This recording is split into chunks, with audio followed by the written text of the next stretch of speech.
Welcome to another edition of the Gridiron Report, brought to you by Red Raider Outfitter, the fans' favorite since 1975. I'm Jared Johnson, and I'm joined by the Mighty Joe. Yeah, your old Mighty Joe. We now know that Texas Tech will be taking on Ole Miss in the Texas Bowl, which is a pretty good bowl, a pretty good opponent, and a pretty good bowl. I'm pretty excited about it. Hotel's booked. I'm getting my credentials, going to go cover the game. I'm looking forward to seeing what Texas Tech does in the Texas Bowl against, like I said, a team that struggled down the stretch, but is obviously a talented squad with a good coach.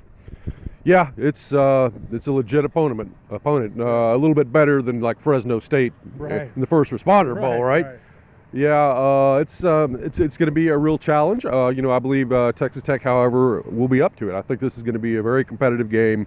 It's going to be another close game. It seems like Tech does nothing but play close games lately, and that's pretty much going to be the case. This is a pretty high-level Big 12 type of an opponent, which means that it's a battle, and you got a battle on your hands, and that's certainly going to be the case. I believe it'll go late into the fourth quarter before this one is decided.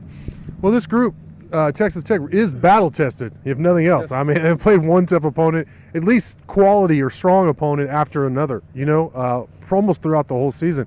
After Murray State, after the opener, it's been one at least solid, if not to very good team throughout the whole season. Like you said, almost every game was close. They were right there, and then they won 3 in a row with Tyler Shuck at quarterback. Donovan Smith is in the portal now. Looks like Tyler Shuck is more than likely going to come back. He might go pro, but he is going to play in the bowl game. A lot of the guys, even like Weston Wright, who's already declared as well, he's going to play in the bowl game. I noticed a lot of Ole Miss players are in the portal. I think I saw either 8 or 9 already were in the portal on the first day. I don't know where it's at now. And it's complicated. Some guys are just dipping. Some guys aren't really looking to leave. They want to see what they can get. And NIL, it's become like free agency, NFL free agency. So that's part of it. But I thought Coach McGuire said something that was really key in terms of bowl games is generally, and I think we saw this last year with Texas Tech, is the team that really wants to be there and is excited to play has a big leg up. I mean, emotion plays such a key role in the sport of football. So, and I think Texas Tech's going to show up and ready to play, and I think they're motivated to play well in this game. Yeah, and I think having a coach who is excited rubs off on the team and makes the team kind of excited, and there's not too many coaches out there more excitable than Joey McGuire. So he's a kind of sparky kind of a guy, and so I imagine that's going to translate to Texas Tech's performance in this game, and that could be the difference. It really could.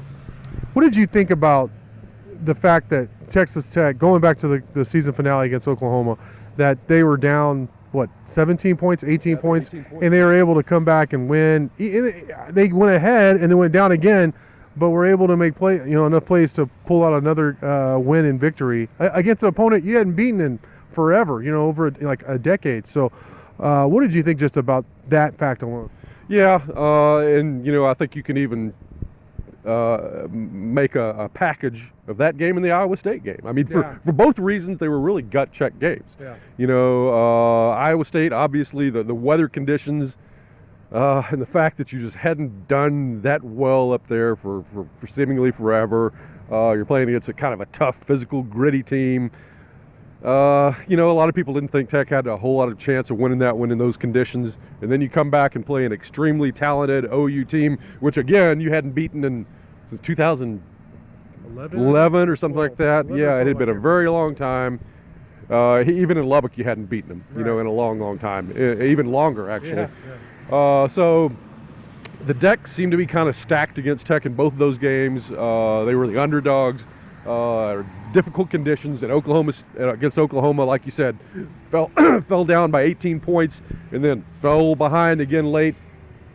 It just looked pretty grim there for much of the game. But you've talked about how tough and resilient this team has been basically all season, and I think those two games in particular were just like the absolute microcosms of that. I mean, that really has held true throughout the season. It came to the fore most clearly in the last 2 games of the season. So, it shows how tough this Texas Tech team is, and I don't know what's going to happen against Ole Miss, but they're not going to get out-toughed. Right. Yeah, that's a great point. And like I said, also, I don't think they'll be out want to. They won't be out tough and out want to. That's two pretty good advantages for Texas Tech going to this bowl game. And which, by the way, the Texas Bowl played in Houston at NRG Stadium. That'll be December 28th, I believe at 8 p.m. And it's probably going to be on ESPN or ESPN2, one of those. I'm not sure which network it's on yet, but I'm going to be there. We'll have more preview content leading up to the game, but like we're talking about, I'm excited about the way the regular season ended, excited about the future, and I'm excited about what Texas Tech's going to do against Ole Miss in the bowl game. But for now, Mighty Joe, great stuff from you as always. Thank you all for watching, and until next time.